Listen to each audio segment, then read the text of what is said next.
Hello everyone, I would like to share how our hair looks like when closer zoomed. Here you will see the huge difference of chemically treated hair compared to a perfect healthy hair.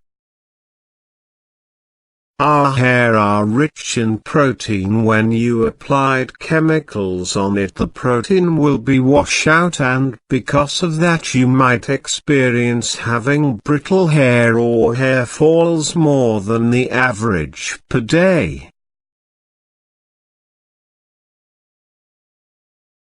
At the end of this video you will notice the difference between healthy, average, bad and breaking hair. If you like this video, please don't forget to subscribe, share and like. Thank you for watching.